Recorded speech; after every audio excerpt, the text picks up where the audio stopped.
Like, you can talk. I'm just gonna... Oh. Okay. 3, 2... Hello, everyone! Fergus back with Fergus and Friends Read. And guess what? I actually have a friend! Hi, I'm Friend. After 3 videos, I finally brought on a friend. I feel so special. You're so special, I'm darling. so special. So special. In more ways than one. Do you want to plug any social media or anything? No? Okay. I don't know. I'm new to this, to having friends. I don't really have any. Well, having friends over, not having... Guys, check out my TikTok. Well, you could plug your TikTok. At that fantastical nerd. Yeah, I'll have a link down below. Okay. So... Sorry. So, we are back with If I Only Had a Heart, because she's a My Hero fan. Mm-hmm. Oh, I never discussed what I should call you. Do you want a stage name or anything? You just call me Mo, I don't care. Alright, this is Mojo Jojo. Okay. Mojo Jojo. So yeah, funny enough, after I uploaded my video, like a day or two after, they actually started updating again. I don't know for how long they'll be updating, but I'm very happy to hear that. So now... It's an interesting read, so, like, please keep it up. Luna, yeah, the dragon? Lunar the dragon. I'm so sorry, but you're a good writer. Like, yes. You're great.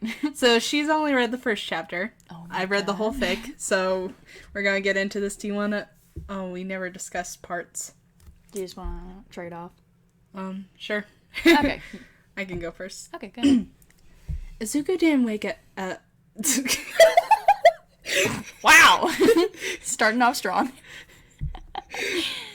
Izuku didn't wake all at once. The first time was in a cacophony. Cacophony? I know the word. Sorry, we're kind of a mess because we're just happy to be like with people our own age. Yeah, it's been a while since we've had teen time. Yeah. She's like basically a relative, so it's all right. Mm-hmm. Like her sister. We're not violating quarantine. Yeah, we're yeah, good. yeah. Okay, okay. Let's try this again. Izuku didn't wake all at once. The first time was in a cacophony of noise and 2 bright lights. The next was in a haze of white noise and blurred figures. The third and final time was when things slowly began to make sense. Pieces of his environment were slowly making themselves known. He was lying down and the world was white. He focused on the whiteness and slowly began to pick out shadows. Gray, sharp blurs of corners and objects. He could hear a repetitive, high-pitched noise that grated painfully at his eardrums. The sheets weren't soft, but they weren't uncomfortable. A heavy blanket lay over him. Something was stuck in his inner elbow of his left arm, and something was missing. Things were missing, plural. But where were they, though? He felt groggy in a way he never felt before, like something was keeping his brain from making the correct connections and observations. It felt terrible, like his mind was being held hostage by an unknown force. A shadow came into view, suddenly followed by garbled noise that sounded like it could be a voice, but he isn't sure. After a while of staring and struggling to fire the right neurons, the shadow does begin to look humanoid. The garble is beginning to sound more like a voice. A man, he thinks. And he picks up a few words. Can and here are being said over and over. Izuku stares, unblinking. What is with the fan picture of your background? Okay. I was just really happy when it happened. It's okay, I ship. Wait, it happened? Yeah, you didn't watch... Okay, so Sorry. The background of my phone is Steven Universe. Well, it's Steven and Connie kissing, because I just got so happy it finally happened. I'm so sorry, I'd like sidetrack everything. It's fine. ADD! It's fine, I do that too. But you haven't watched Steven Universe Future? No, I haven't. I want to, though. I know. Oh, jeez. Plans later. Oh, jeez. So many things happen. Oh, no. Okay, so, anyway. Oh, okay. Where was I? Can you hear me? Oh, yeah. Do you want to do that? Oh. Can you hear me, Midoriya? Finally, it makes sense. But still, it takes Izuku a long while to actually understand what those words mean. He swallows. His throat hurts terribly. He isn't sure he can speak, either from soreness or just from how he isn't sure he can form words right, but he tries anyway. A ragged, terribly sounding, wavering yes comes out. It hardly sounds like a word, but the person seems pleased. Maybe we should, like, assign characters to ourselves. Do you want me to be just this doctor guy? You want to be the doctor? Yeah, I am good at being serious. Can you say as we giggle? How about I'll be Zuko? I mean, yeah, you know the characters that come up, so like... Yeah, you can be Inko. Yeah, oh yay! I love her. Alright, So, okay, doctor. Can you nod and shake your head? The person, he's wearing scrubs and a white jacket. Izuku, who just does the narration points? I mean, we can so switch sorry. off. Okay. We can switch off. Okay, sorry. The person, he's wearing scrubs and a white jacket. Izuku finally notices, and he's almost happy he can tell that means this is a doctor. His brain finally beginning to work the way he wants, if still slowly. He very gingerly nods. With his new awareness, he feels a great, heavy weight of pain and weakness over his body. Well, almost his whole body. Some parts aren't really hurting. Is your name Midoriya Izuku? The doctor asks, and Izuku nods. He was half listening. What wasn't hurting, and why? What was so wrong? Why couldn't he figure it out? It felt like it shouldn't be this difficult. Do you remember what happened? Izuku pauses, brow furrowing. I just turned the air on. Oh, it's cool in here. I was gonna say, shut your window. We're recording a video. It's okay, I can edit this part out.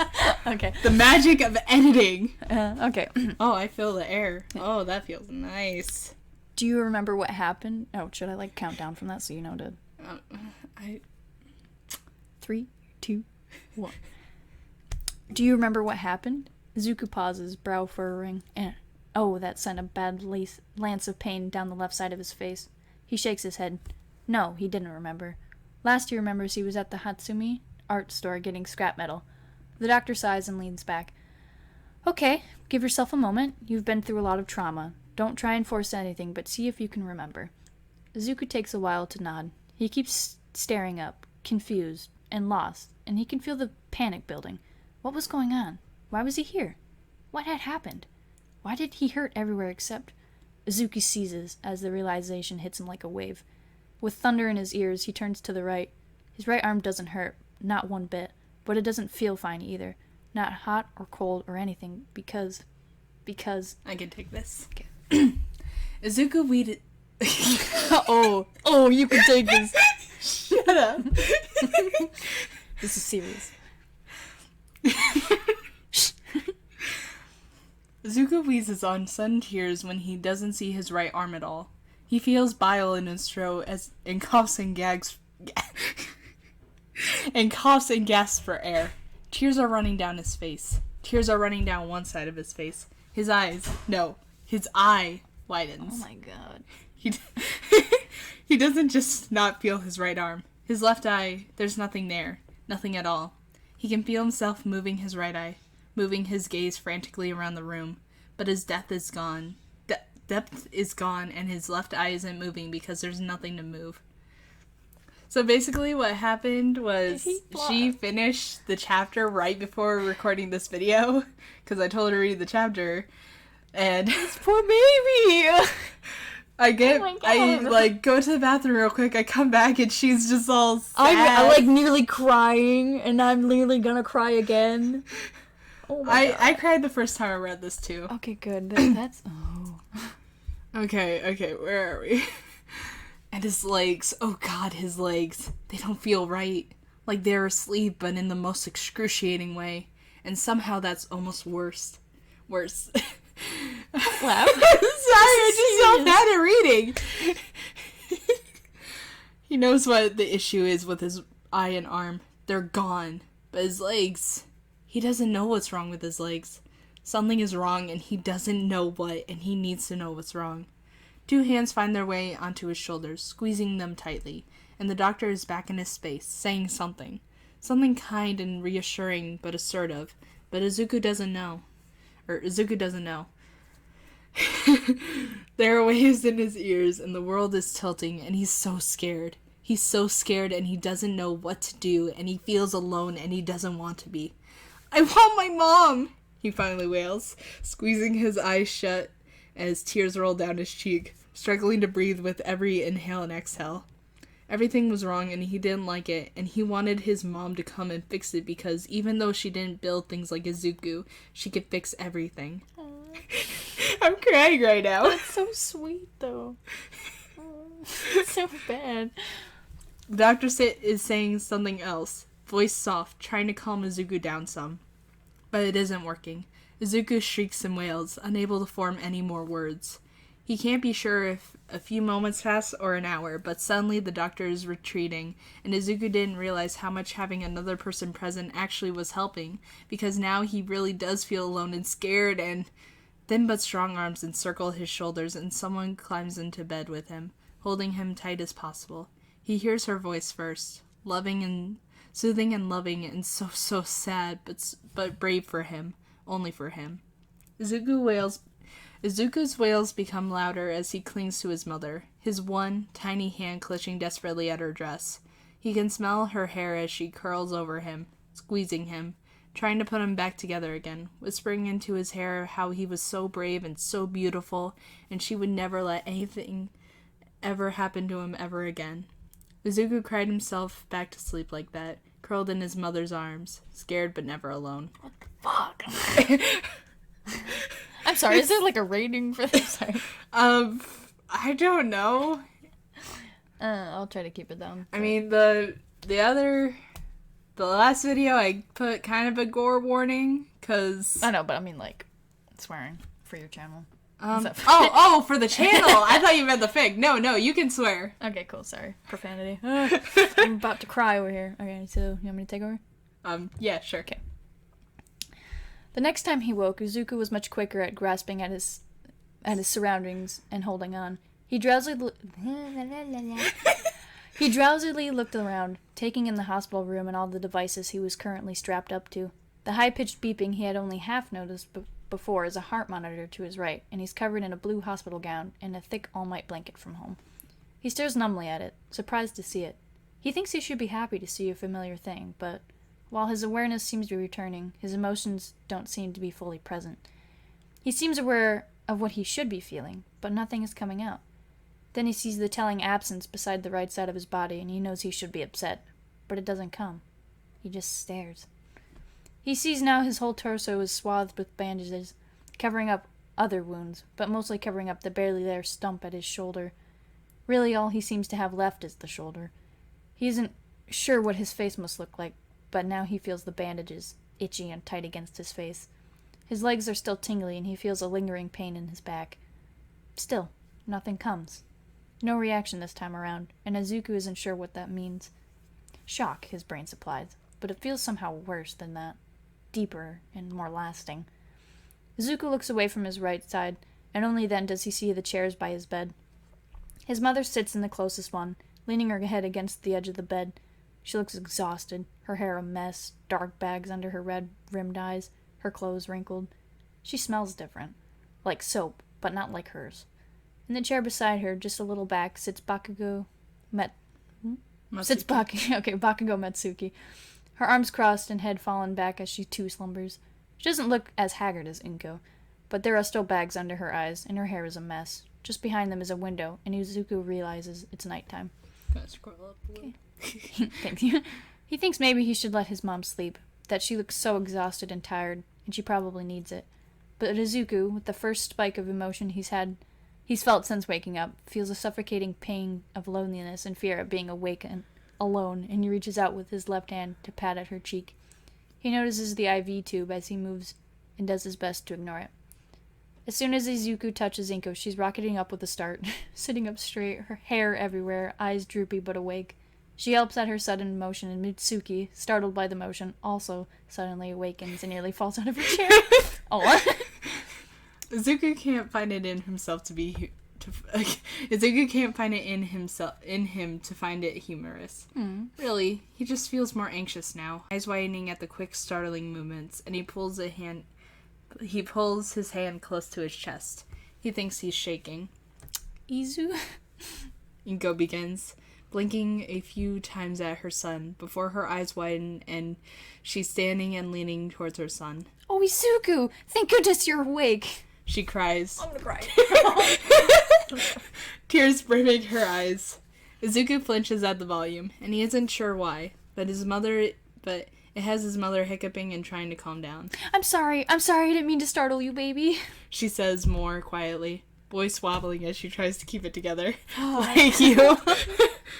Mitsuki has stood up by now as well and is looking around Inko at Izuku, trying to really get a good look at him before nodding and saying, you want to take... I'll grab somebody. And quickly excusing herself from the room, leaving Izuku and Inko alone for a bit. Oh. Mom, Izuku whispers. His voice hurts so much. His mother leans in immediately, listening to whatever it is her son has to say. What happened? Inko covers her mouth to keep a sob contained and has to take a moment to compose herself before she says anything. Well, sweetie, there was an accident. A hero was fighting a giant villain in Hatsumi's art shop. Inko waits for Izuku to at least nod to show he at least remembered that. Well, it was in the path of the fight, and... Inko scrubs at her face, tears streaming down her cheeks, yet she keeps her voice together as she can. Baby, you were in the building when it came down, and they found you. Wait. That's still me. I'm sorry. It was like... That was such a weird noise. I'm full of those. You were pinned down, kid. Inko whimpers and covers her face as Mitsuki returns. His auntie looks haunted, but not angry, and something about that look terrifies Izuku. She makes her way over to Inko and pushes her to sit down before turning back to Izuku and taking hold of his hand, squeezing it tight enough to sting. You were stuck under a lot of debris and had been hit in the face with something. They were able to save you, but not your arm or your eye, or... Well, you got hit in the spine too, kid. They say you won't be paralyzed, okay? Mitsuki leans in to catch Izuku's eye when he begins breathing a little heavier. You got some damage, but you'll be able to walk with some help. You were so brave, Izuku. Inko says, her crying under enough control. She reaches out and takes her son's hand from Mitsuki, who steps back. You were so brave and strong. They said you refused to give up. It's a lot to take in. Too much to take in. It feels like a dream, like it can't be real. This is something that you heard about on the news when a terrible event takes place, of the mangled survivors. This wasn't something that happened to him. It wasn't. It is. You're just crying so much and I feel bad. Thank you, I'm fine. It's just... they're so good. It's so bad. This is such emotional writing. It's so good. I love it. I need a drink of water. Okay. It is. It is real, and it is happening to Izuku. The tiny 6-year-old stares down at his lap, hand curling and uncurling in the fabric of his blanket. The doctor, a tall, sturdy man in black scrubs, a doctor's coat, short brown hair, and 4 eyes, is blunt and straight to the point. I forgot this was My Hero. I was gonna say, I was like, huh? And then I'm like, oh yeah. I forgot this was My Hero for a second. He's a dog. But not in an unkind way. His name was Dr. Kenta, and he had come in shortly after Izuku had woken up, standing at the foot of the bed and giving them all a rundown on the situation. Izuku had, of course, lost his left eye and right arm. They could fashion him with a prosthetic, but not much could be done about the eye. He would be getting an eye patch, it would seem. As for his back, that had been the damage the surgeon had immediately focused on when he came in. There's no saving the arm or the eye, but the back could be fixed up if they were quick and careful. If they'd waited any longer, Dr. Kenta says, Izuku may have ended up paralyzed from the waist down. Now his spine was damaged, but they said with extensive physical therapy, he could walk again. It wouldn't be the same as it once was, and he would likely always have some kind of limp and unable to properly run, but it was better than losing 3 of his limbs instead of just 1. Oh, fuck! Oh, that's horrible. If it makes you feel better, things get better. Good. He had apparently also been in a medically induced coma for at least 2 weeks. Or for the last 2 weeks, sorry. The first time he had awoken properly had been when he had broken down. They had asked Inko to wait outside during the event, but she had been quickly ushered back in to calm her frantic son. Now, oh, sorry. Sorry, I should tell you when I want to switch, but I just figured that we could get into the motion. I don't know. Tap in? Sure. Tap in. Now, however, he was doing better. He was on heavy painkillers and antibiotics, a slew of vitamins and probiotics, and they planned to keep him Wait. What would happen if you took both antibiotics and probiotics? Like, wouldn't they fight? I don't know. Ask your doctor. I don't have a doctor. Oh, wait. My mom's a doctor. Well, she works in the medical field. I forgot about that. We're here for the plot, not for the small I'm sorry. details. I just get... Like, it reminds me of a Tumblr post, and I never got the answer. Do you know what sucks, though? What? When you're a writer, having to research all this shit. Oh, Like, yeah. all the time, like, all the times I've wanted to mess with, like, amnesia stuff, and then I'm like, but is this accurate? Like, Like, it's really hard. If you have a fantasy world, then you can just run with the rules. Yeah. Because I know you like fantasy. I do like fantasy, but also I like taking different, kind of like anything, like fanfiction. It's just taking something and making it different, or like putting certain people in a different scenario. I've kind of wanted to do things like this, but like, oh my god, it's still torturing to read because Izuku is my baby. Yeah, just like how I can't write Ace, but... Same. Alright. Where were... Okay. Now, however, he was doing better. He was on heavy painkillers and antibiotics, a slew of vitamins and probiotics, and they planned to keep him here at the hospital for an unknown extended period of time. Ingo had looked pained at the last one. She had no intention of leaving her son here alone, but sometimes she had to go make some trips, even with the Bakugo's help in the matter, and she just hated seeing her little boy surrounded by all the sterile white and machines. Excuse me. Sorry. Izuku didn't like it either. You're healing very quickly, Midoriya, which is a good sign. One of the perks of being young, I suppose. So for now, you'll continue to rest, but we should be able to begin moving you around and getting you settled with some of your new gear. Oh wait, that was supposed to be your line. Oh, I'm the doctor. Oh well, the doctor says that a bad taste fills Izuku's mouth. New gear? He had his own gear. He could make whatever he needed, he told himself. And he just wanted to go home and pretend this had never happened. Go to sleep and wake up tomorrow whole and new. That's gonna be hard. I actually need to talk to your mother about some of what you'll need in the future real quick. While I do, someone came by to see you, to see how you were doing. Dr. Kenta says and jerks his head towards the door when he catches Inko's eye. Inko hesitates, looking almost panicked to be pulled away from Izuku. But Mitsuki lays a hand on her shoulder and helps her stand. Okay, Zuko, I'll be right back, I promise. She says, and Izuku doesn't reply, just keeps staring at his lap. Mitsuki leads Inko out of the room before she can get too weepy again. For a while, the room was silent, save for machines hooked up to Izuku like he's a robot, and the nurse currently looking around at their readings. It feels cold and empty, and Izuku wonders if that's because that's how he feels, or if that's just the way it is. I'll take the new guy, if you want. Sure, yeah, okay. The wait isn't really that long, but everything feels like slow motion, disjointed and taking its time. But still the door opens, and in comes a tall man with dark short hair, red eyes, arrow-shaped eyebrows, a kind smile, and a face Izuku thinks he recognizes. If this is who the fuck I think it is, I swear to God. The man steps over to the bed, making sure to come around to Izuku's left side, and leaning in just enough so Izuku doesn't have to strain to see. Hey there, buddy, he says, He says, his voice gentle and quiet, like he doesn't want to spook Izuku. Izuku stares up at him, blinking for, oh wait, no, I know who this is, for a long, long moment, and not a word passing between them. Who'd you think it was at first? I thought it was his dad, and I was like, bitch, you coming in now? No. Oh no, Izuku's dad's in here a little bit, but... He was mentioned in the first chapter. Yeah, but and he's gonna be in here a little bit like him. later, but... Oh, but this is sweet. Oh. I know you. Oh wait, am I Izuku? No, you're Izuku. Okay. The child finally laughs, eye narrowing in confusion.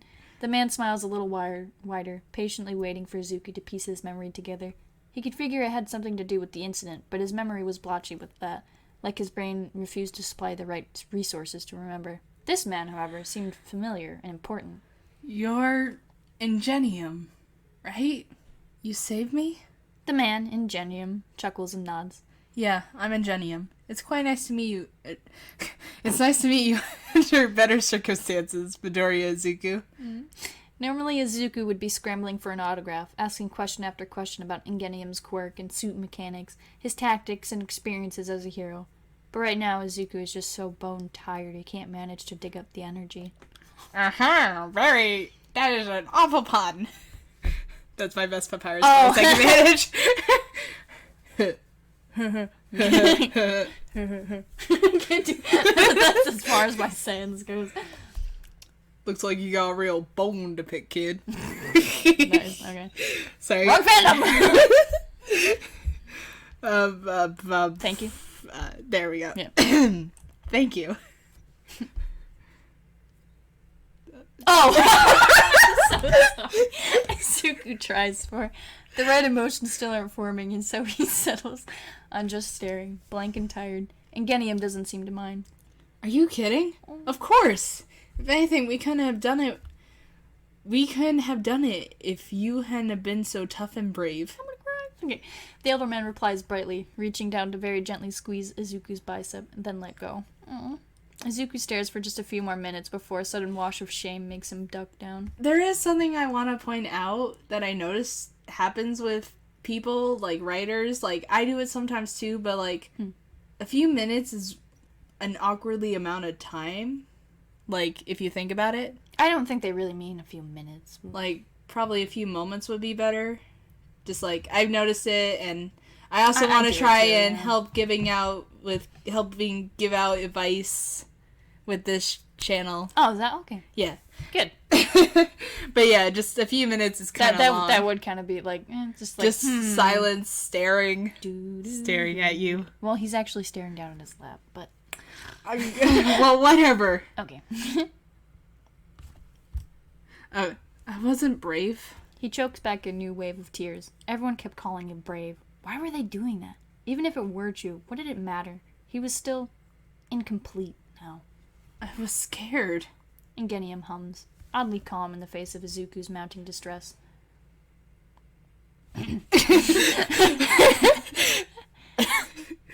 I don't know. Don't you think that you can only be brave if you were scared first? Oh, true. Okay. He asks, his voice quiet, just over the sound of the heart monitor. Izuku squeezes his eyes shut and reaches up to wipe furiously at his tears. But I didn't do anything. He tries to argue, his voice hiccuping and desperate. You held on. Ingenium counters, still gentle, and he crouches down a little beside the bed. A big hand reaches out and begins very carefully combing over Izuku's curls, trying to help him calm. Oddly, it seems to work a little. And the air begins... Stop touching me. And the air begins filling Izuku's lungs more easily. And I heard you and another little girl helped each other to get to the end. Today, Junior! Shut up. And I heard you and another little girl helped each other get to the entrance. That's pretty brave, too. Izuku's head suddenly snaps up towards Ingenium. It sends a sharp wave of pain through his head, neck, and shoulders, and he whimpers.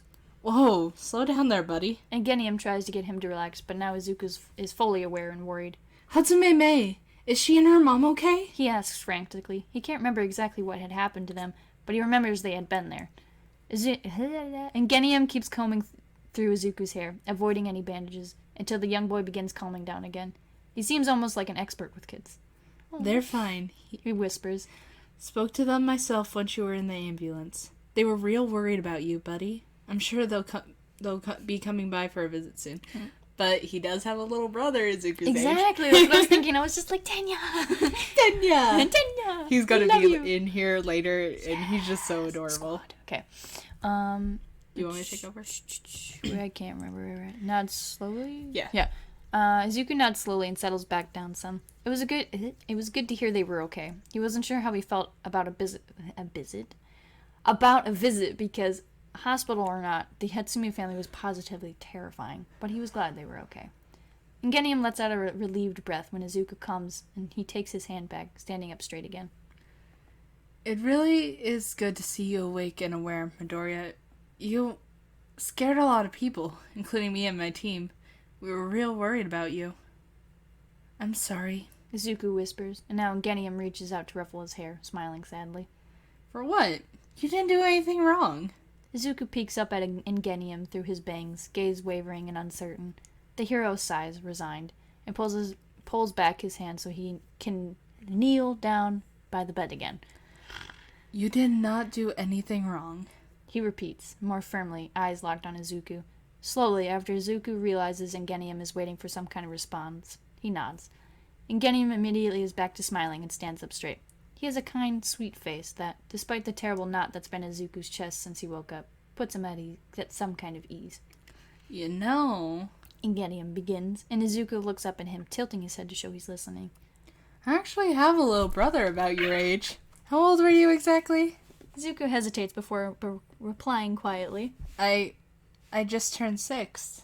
Apparently, that answer is perfect, and has Ingenium's eyes lighting up. Really? My brother is going to be 6 in a few weeks. I think you two would like each other. He's a good kid, like you. Really smart, and I hear you're a little genius. Izuku's cheeks heat up suddenly at that, his eyes widening, and he ducks his head. Right. Sorry, I got distracted by saying outside. I'm not a genius. He tries to protest, but he hears Ingenium laugh brightly before he begins talking about his own little brother, and how apparently he and Izuku would surely get along. Oddly enough, Izuku can't help the tiny smile on his face. It feels so nice to just have someone to talk so kindly and so openly. He makes a mental note to add a few extra pages for Ingenium in both his hero and support tool notebooks. Cute! Jeez. This is just such an emotional fanfic, and we're only halfway through the chapter. Tapping. Okay. Got something in my throat. Water! There's a bee trying to get in here. Not today, deadly wasps. Hi, my name's Michael with a B, and I'm terrified of insects. Stop. Where? What? Where's the bee? There's a bee? I cut you off too soon. Okay. It's okay. It isn't what Inko wants to hear. She stands with her arms hugging herself, and Mitsuki's arms steady. Sorry. are steady around her shoulders. It's good to have the other woman here, offering her support, because Lord knows she would have broken down if it weren't for her. The doctor waits patiently for Inko to calm down, his expression sympathetic. The bad news didn't have anything to do with Izuku directly. No, instead it came down to Inko's husband and how expensive a lot of this was going to be. Hizashi sent back plenty of money for Inko not need to get a job. Sure, they didn't live lavishly, but it was still comfortable. This, however, was a new monster that they had never had to deal with. Izuku's stay in the hospital itself was expensive already, but it could be managed. They could probably even manage to purchasing the prosthetic and motorized wheelchair. It was the extended stay in the hospital from here on out and the necessary doctor visits and sessions in the future that were going to be a problem. Evidently, Hizashi's medical insurance was not as good as he claimed it was, and didn't that make Ingo's blood boil viciously? Not only because he had not entirely been truthful with Ingo, but because now it was causing her issues with making sure her baby boy got the best treatment possible. Take one. So, I actually had a discussion with the author. Oh. When I was talking to them about, like, recording a video with me reading this. Mm-hmm. And they and I both agree that, like, we both have the same theory that Izuku's father is actually one for all. What? Or no, I mean, I've heard... No, all for one. I always get them mixed up. I've heard that theory. I don't get how that would work. Cause, like, I'm just thinking of the drama it would cause. Yes, it would, but it's also kind of... I just wanted to happen, okay? Predictable? Like, you know, like the whole Star Wars, Darth Vader type shit. Like, in any, like, you know, superhero movies. It feels like it would be, like, the way to go. Like, too expected. You know? It could also explain, though, why Izuku doesn't have a quirk, even though he's had generations of quirk users before him. Like, in both of his sides of his family. Have you been keeping up with the manga? No. Okay, well,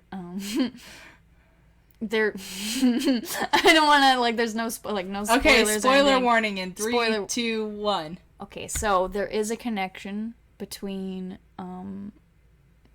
is that Izuku's doctor? The one who Oh, went to yeah, see yeah. him? I know that. I know Okay, that. So, if anything, my theory is that if anything happened to Deku, it was because of that doctor. That, like, he might have, like, stepped in and, like, done something to him. Maybe he found out Izuku actually had a really powerful quirk and took it. Like, maybe had, like, or, I don't know, something, like, got it for All For One, or had All For One get it for him, and maybe they, like, I don't know, like, something like that. Like, that's my theory on that. All right. As to why he's... Spoiler warning over. Okay. So, But I kind don't of, know. not really. I just still kind of want it to happen. Like with the whole rose quartz pink diamond thing that you predicted. I don't know, like, because, like, how can you imagine a big hulking man, like, is Inko falling for that? Like, how? Well, he probably has a quirk that causes illusions or something. If anything, if Hisashi does come in, like, a big twist that could have happened, maybe not for being All For One, but maybe he's, like, a villain, or maybe he does, like, something nefarious, you know? Yeah, I want him to be a like villain so that Inko will divorce him or whatever, and she can marry then All go, Might. exactly, Dad Might forever, Dad please. Might! Dad Might! Okay, anyway, let's get back to the fic. Where were we? Or maybe it's just, like, he'll maybe turn out to be just a shit guy. Because, you know, I don't know. I want Inko with All Might. they need to make beautiful babies. Well, I mean, they probably won't make any babies because they're both kind of old. Okay, well, they can still love each other. Well, yeah, I just And be the mean that softest they're little probably things not out going to there. have children. I know. Because... No, they already have Izuku. He's Yeah. Plus... hands all full already. Like, you gotta think about All Might. Most of his organs were taken out, so... I mean, is he still his fertile? package still works like that. Okay, back to the fic. Well, help out. Mitsuki whispers, her strong hand tightening on Inko's shoulders. That's my strong hand. I'm sorry. Inko startles. For a moment, wrapped in her own anguish and anger, she had forgotten her dear friend was still there. She turns wide, wet eyes to Mitsuki. Apparently, she hadn't noticed she'd been crying either, but the tall blonde didn't make comment of it. We can help with some of the necessary purchases. She says, and Inko understands the silent message from necessary purchases. Mitsuki had a kid and family of her own, and while they could help with some of the finances, it would hardly be perfect. I'm going to have to get a job. Inko whispers, almost in horror, her head drooping, Oh, no. dropping. Dropping. It looked like She had dripping. realized it as soon as the numbers started being read to her, but saying it out loud suddenly made her exhausted. She felt a bit ashamed, too. She had prided herself on being a stay-at-home mom and being there for Izuku whenever he may need her. But now that wasn't an option, and if she did get a job, then that would mean that she would have to be away from her baby when he needed her most. We'll help with that, too. Izuku can stay at our house whenever you need someone to look after him. Mitsuki... Dog, don't you know how to knock? Hi. Shh, none of that. Mitsuki... oh, jeez, where are we? I'm gonna have a little help with that. Mitsuki doesn't miss a beat. Inko smiles a little to herself, a small and sad expression that quickly fades, but she is truly grateful. I wonder, like, Inko can sew. Like, she can sew well, because she made that outfit for Izuku. She could probably make some pretty neat stuff. That's why in my villain AU, she's a seamstress. Oh, nice. Tora, come here. You're clickety clacketing all over the place. Come on. Up. You can continue reading. Come on, you sausage. Tora. You can make it. Come on, sausage. Come on, sausage. My dog's kind of like a sausage. Like a sausage, she is a sausage. Shut up. I'm not saying it bad. Look at her. She's a sausage. Yeah. Okay. She's a sausage. She's. Where were we? Yes. Dr. Kenta smiles at the two women as they seem to be calming down. He has his clipboard under his arm and as he says, I'm sorry about all this. If I could change it, and trust me, I've tried, I would. But I don't get to pick the final fees. Inko nods. She doesn't want to seem rude, but she doesn't even have the energy to smile at him. You She takes a breath when her voice wavers. You said you wanted to tell us about your plan for my Izuku? Yes. Dr. Kenta pulls his clipboard back into his hands, his tone back to business, and Inko finds that she appreciates that. We want to go ahead and get him into a wheelchair and moving around. He really is healing quickly. I'm very pleased with that. Now, until we had more time to see how he's doing emotionally, he'll mostly be staying in his own room, but we'd like to move him into the children's ward soon so he can be in a more social environment. The doctor looks up at Inko with a meaningful look. We do not want him to feel isolated when he's like this, but in the end, we want your okay on the matter. Inko hesitates. She's moved her hands in front of her and is wringing them anxiously. Mitsuki seems to catch on to what her friend is concerned with and goes ahead and asks the question while Inko threats. Are the kids nice? The doctor smiles kindly, an understanding glint in his eyes. Very. He says in such a way that it would be impossible not to believe him. A lot of them are in similar situations to Midoriya, and we would never make fun of him, or be unnecessarily cruel. If anything, they'll welcome him with open arms. Fuck. Even though he only has one! Well, I mean, it's not him welcoming with open arms. It's the children. I know. It's just like... What about because he's quirkless? Inko nearly snaps and regrets her tone soon after. Oh, I made her sound soft. You already... What about because he's quirkless? Inko nearly snaps and regrets her tone soon after. She hadn't meant to come out that way, but Izuku needed to be safe. Her little boy was not going to be teased and humiliated while he was supposed to be healing. They won't. Dr. Kenta says surprisingly firmly, making both Inko and Mitsuki raise their brows.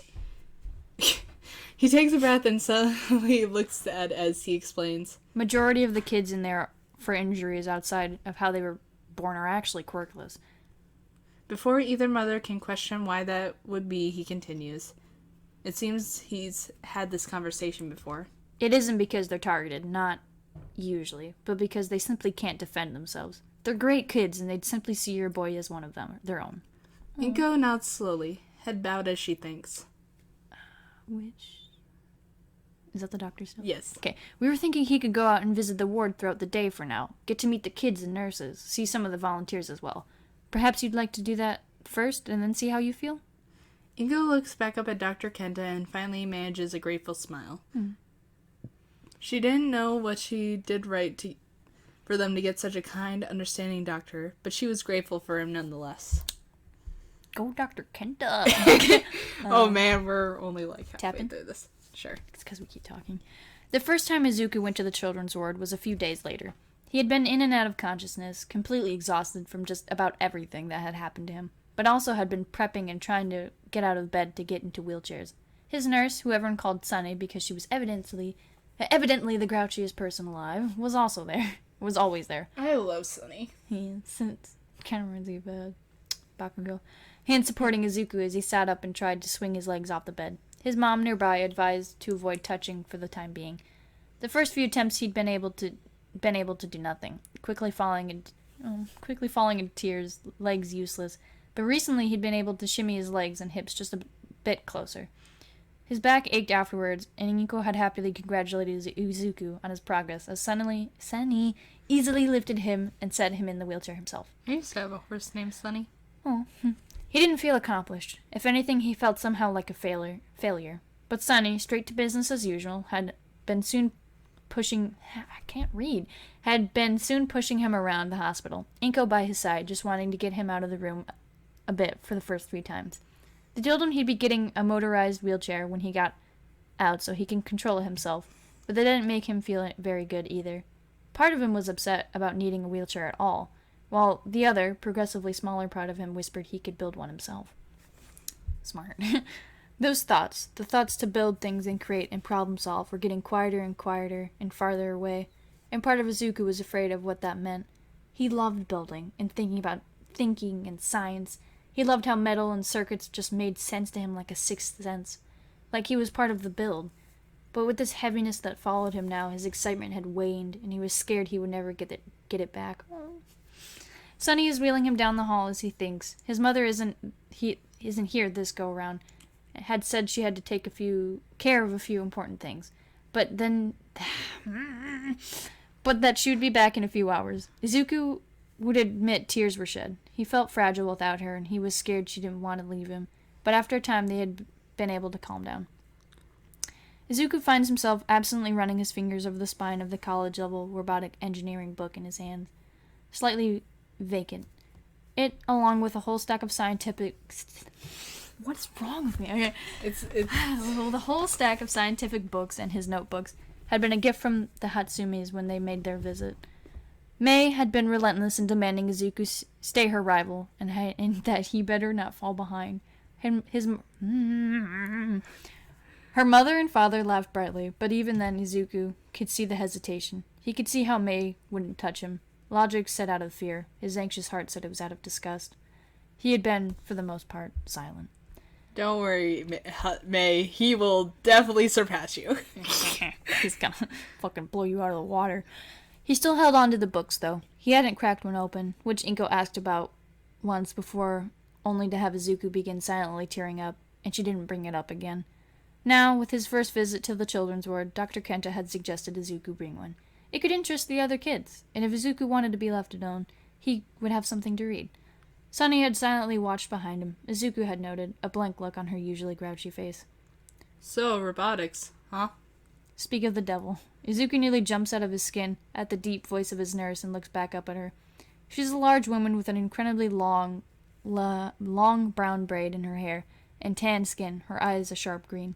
She's not looking down at him, and instead ahead as she navigates. Izuku hesitates, then looks forward as well, small fingers curling a little tighter on the edge of his book.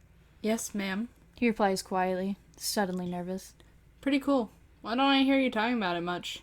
The nurse asks as they turn a corner. They've slowed down a little, Izuku notices, since she's begun talking. Unless it's not your favorite topic, I guess. No, it is. Izuku is quick to counter, as if on autopilot, but then falls silent, biting the inside of his mouth to keep from saying anything else. He hadn't talked about it. Sonny was right. He didn't want to talk about it. He tries to convince himself, and if he opened his mouth again, he was going to start talking, and a nervous, almost frightened feeling bubbled up at the idea, and he just didn't know why. Sonny seems to pick up on his distress, and is mercifully silent for a while, but not entirely. After a wait where Izuku calms himself down, she offers, You're allowed to be scared. Izuku doesn't reply for a moment, not fully processing what she said, and when it does, he also realizes that now they've stopped, and Sonny is stepping around to kneel in front of him. What are you talking about? He tries, voice wobbling. I'm saying you've heard so many people tell you how brave you've been, how brave you are, and you don't believe them. But you don't want to disappoint them either. Sunny blinks slow, watching Izuku meaningfully, arms resting on her knees where she crouches. Izuku stares back at her, confused and emotional, and wanting to say she's wrong, but unable to. You know why so many perfectionists turn out to be procrastinators? It's such a seemingly random change of subject, it turns Izuku on his head, but he still manages to answer. Because they feel if they can't make it perfect, they don't want to start it, avoiding it.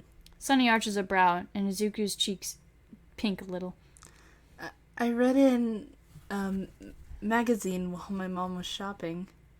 Oh, of course you did. Sunny smirks at him a little playfully before going on. I think, stop me if I'm wrong, that's what's happening to you.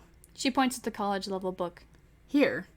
You feel the need to be perfect, need to be brave, and it's coming up in unexpected places, and you're avoiding something you at least recognize and see. What do you think?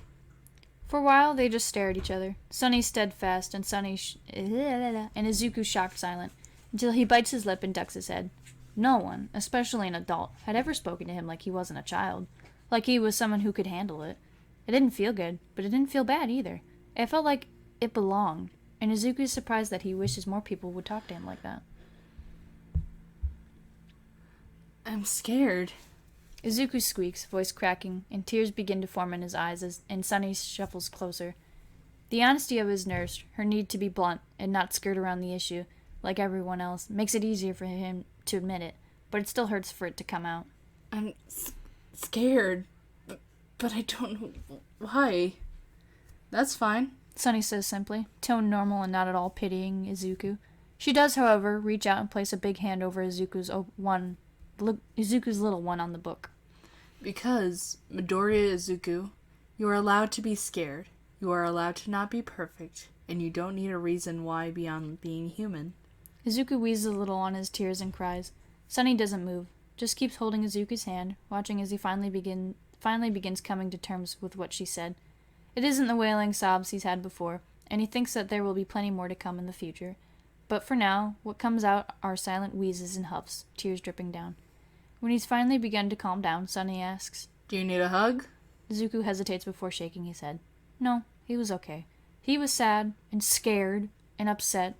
He was broken and hurt, and wasn't even whole anymore. He was just a little kid, but he was okay. Or at least, he was going to be. Sunny lets out an almost relieved huff and begins standing up. Oh, thank God. I hate hugs. Terrible at them, too. Never figured out why I'm usually stuck with you brats. She says, her grouchy tone of voice coming back in full swing. But as she circles around the wheelchair, she reaches out and tussles Izuku's hair too affectionately to allow any bite to remain in her words. Izuku looks back at her, eye wide, and sees her usually pouty scowl, and the whole scene, her words, and everything they just talked about him, has him cracking a smile and letting out a giggle that turns into a happy, high-pitched laughter. When he isn't looking, Sunny smiles too. Oh, that's so cute! I love Aw. Sunny! I love Sunny. Tap in. The children's ward was colorful. Izuku really wasn't sure of a better word to fully encompass the feeling of the place. He was brought into a long room lined with hospital beds with brightly painted walls covered in children's art and posters with positive phrases and photos printed on them. The place isn't chaotic, but it is certainly louder than what Izuku had been expecting. Kids talking and laughing and enjoying themselves. It reminds Izuku a little bit of school, but there the teachers are trying to quiet everyone down. Here the nurses and volunteers are almost encouraging the behavior. Oh. It makes sense, Izuku decides as he's wheeled over to the side. These kids have been hurt. That's why they're here. Of course the adults would want them to act like children as much as possible. Sunny settles Izuku down on the outskirts of the kids, letting the young boy look over them and get accustomed to the noise. And another nurse comes trotting over, all smiles and colorful changing hair. He approaches Sunny first and begins talking to her in a more hushed tone. As they talk, Izuku tries to take an individual children present. He sees a child over in a wheelchair who is talking excitedly to a girl with bandages over her eyes and a boy with a prosthetic leg and arm. Over on one of the beds, a group of kids are sitting with what looks like an action figures and dolls playing. A table is set up where the two children, one who looks like a near skeleton and the other one who's swaying as if dancing without music, are sitting and coloring. Before Izuku can look around anymore, from the bed nearest to him appears a little girl with wide dark eyes, long dark hair, pale skin, and a big grin.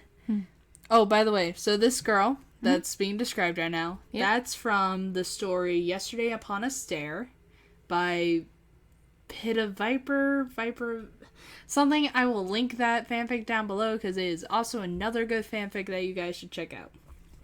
It's a little cameo. That's cute. Yeah. Izuku nearly jumps out of his skin when her head popped into his line of sight.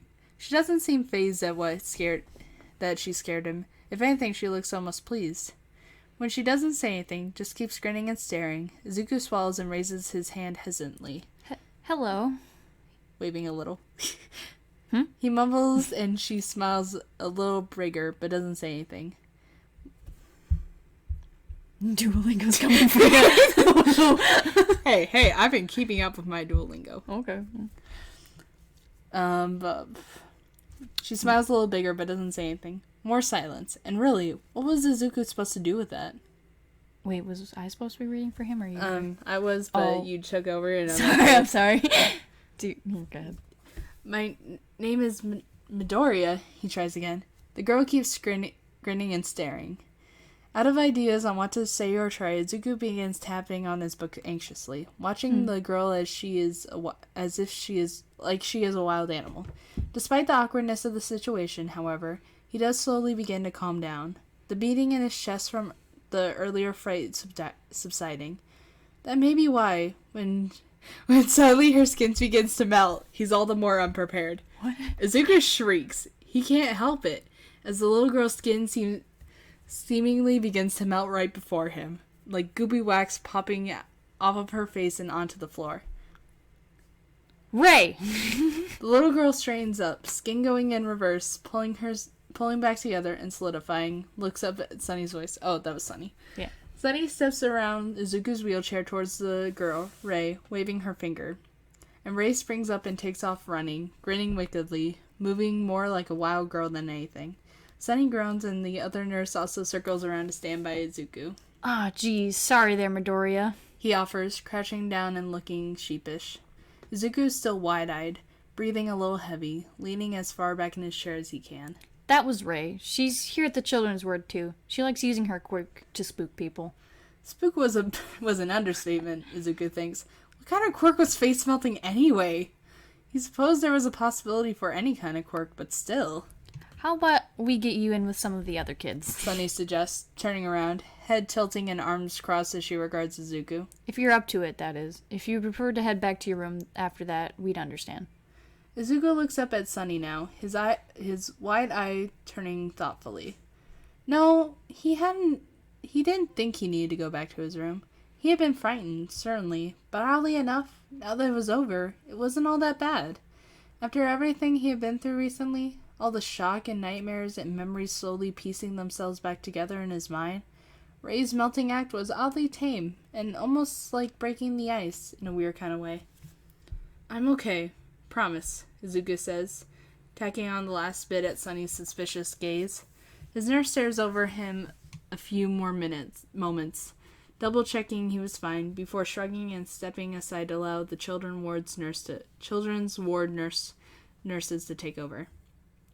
Which is how Izuku ended up wheeled right into the middle of the horde of kids, some his age, some older, some younger. Eyes turn and stare at him, big and curious, which only makes Izuku antsy. Everyone, this is Midoriya Izuku. He'll be joining us here today, so please be friendly, says the nurse with the color-changing hair. Nurse Hiro? Hero? Hello, Hero. Was what he had finally introduced himself as. Izuku knows he should probably offer a greeting. It is the polite thing to do, but he's so nervous, and some of the kids are already looking away, and before he can say anything, the boy with the prosthetic arm and leg is up and marching towards him, eyes sparkling blue. Hello! He yells loudly in English before speaking once more in Japanese. I'm Kyo. Oh. Izuku blinks his one eye at him, startled by the volume and forwardness of the boy, but still manages a nod in greeting. Behind the boy, his two friends, the other boy in the wheelchair and the girl with the bandaged eye, scoot a little closer, curious but not quite as frank as Kyo. The sight eases Izuku's nerves, however, seeing the other kids just as nervous as he is. Saw Ray get you good, huh? Izuku continues and Izuku flinches. That was Kyo. Oh. Izuku's talking to himself. No, Kyo continues and Izuku flinches. Oh, had everyone seen that? He certainly hoped not. I mean, he did scream. It wasn't that scary, Izuku mumbles, ducking his head, and Kyo immediately makes a noise of confusion. Well, yeah, it ain't supposed to be, the boy says, and Izuku flicks his head up in surprise, brows furrowed in confusion. It wasn't? Kyo snorts and gives a lopsided smile. Well, yeah, she just likes getting us to loosen up sometimes. Right, Shun? Kyo looks back at the boy in the wheelchair. Now that he and the girl have gotten even closer, Izuku can see the boy, Shun, doesn't need a wheelchair because his legs don't work like Izuku's, rather because he doesn't have legs there to begin with. Izuku cringes, his left hand curling a little tighter on the edge of his book nervously, but Shun doesn't seem to notice. Yeah, he says, his voice coming out more like a wheeze than anything. Shun is the only one around here who knows sign other than Ray. She doesn't talk any. Kyo explains, and Izuku is only half listening now, his eye flickering around at the kids again, really taking them in and processing what it all means. These are kids his age with parts missing, just like Izuku, or lasting damage he can't see, or issues from birth that leave them in need of extra help. These kids are suffering, he thinks, just like him, but are handling it like it's nothing. Kyo is just standing there like it's normal for half of him to be balanced on a fake leg, his fake arm moving around just as much as his real one. Izuku isn't sure how they can be so chipper and okay. So, what's that? Kyo had probably been talking while Izuku had been thinking, but now he's leaning over into his space, too close for comfort, pointing at his book in his lap. Izuku's cheeks suddenly warm up in embarrassment. His talk with Sunny had been relieving. He hadn't even realized he had needed it, but he supposed the nurse had probably dealt with people going through similar issues before. She probably knew what to look out for, and it had been exactly what he needed then. That didn't mean he was entirely better. He was more aware of the issue, sure, but he couldn't just brush it off. He couldn't just be better just like that, and he knew there was more to it than just being afraid. So he shrinks away, frightened and nervous. "It's a book," he whispers, which has Kyo pouting and putting his real hand on his hip. I know that. The boy whines and the little girl giggles, raising a hand to her mouth as a half-toothless grin takes over her face. Kyo pouts bigger and looks back at her. "It's not that funny." Sorry. It's not funny, Yasu. The girl only giggles harder. "What is it about?" Stop stealing my parts! Hey, I said Shun. I read Shun the first time. Oh, well, fine. Fine, you read it while I I'm get sorry. my battery. I'm just trying to give you a break. There's so much here. Okay. Fine, I'll take over. Tap in myself. What is it about? Shun wheezes, eyes tired but curious, hands folding now on his lap. Izuku chews on his lip, staring down at the covers of his book, fingers tapping a nonsense tune. "Robotics," he whispers. It's a tiny bit easier to reply to Shun, the boy a bit more of a calming presence, but still it takes time to build up the right courage. He hates that he has to build up courage for this at all. He should be excited like he always was, but it won't come. Now, sure, he recognizes that he's frightened, and he tells himself to accept it, but that still does not rid him of the anxiety. Like Can you plug it Gundams? To what? Right there. Right behind there. Where the fuck? Oh, yeah, sure. You're closer. You're an asshole. I come over here for a relaxing time, and I'm made to flex over wobbly Making tables. you do work. Wow! Work! On my day off. Like Gundams? The girl, Yasu asks. Her voice is quiet and sweet, with energy closer to Kyo's, but a calmness about her he lacks. No? Izuku's... Ooh, wait. Izuku sighs. He wasn't getting out of this, was he? Like, building them? The three children are quick to explode with a simultaneous excited... Hold on. 3, 2, 1. What?! Zuko flinches away and the children instinctively calm down when they at least see that, but they are... but still they are now entirely invested in the green-haired boy. Some of the other kids are looking over, curious about the explosion of noise. A few of the nurses at least hushed them. "You build robots?" Sean asks, still quiet. "You build robots?" Sean asks, still quiet, but now a lot more interested.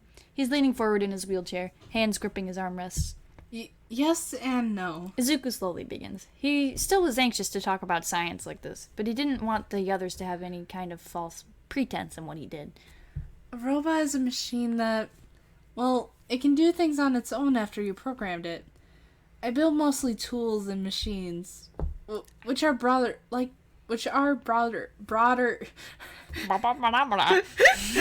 broader subjects, but more appropriate for what I do. He's so mature for his age, but more appropriate for what I do. I love it. The other kids are staring at him like he's speaking another language, yet still somehow incredibly intrigued. He notes the other children that had begun looking over or listening in now, scooting closer to get better seats. But you could build a robot? Or you could build a robot? Kyo seems to have a moment of difficulty getting out what he wants to say, like he's too excited to format everything in time. But he doesn't seem to care and is back in Izuku's space, bouncing up and down in excitement. Izuku stares at him wide-eyed for a moment, an unintelligent being the only noise to escape him, before he snaps his mouth shut and looks away. Theoretically, I guess? What does theoretically mean? Kills a kid from Izuku's right, and he looks over and shrinks. He can't pinpoint who asked the question because now all eyes are on him.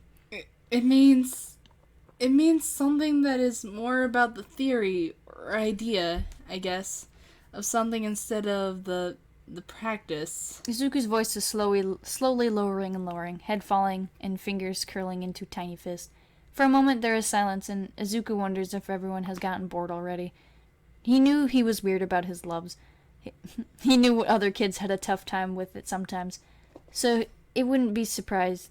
But then Shun speaks up again. Ray asks if you don't like this stuff. Izuku looks up in surprise. First at Shun, then over to where Shun is looking.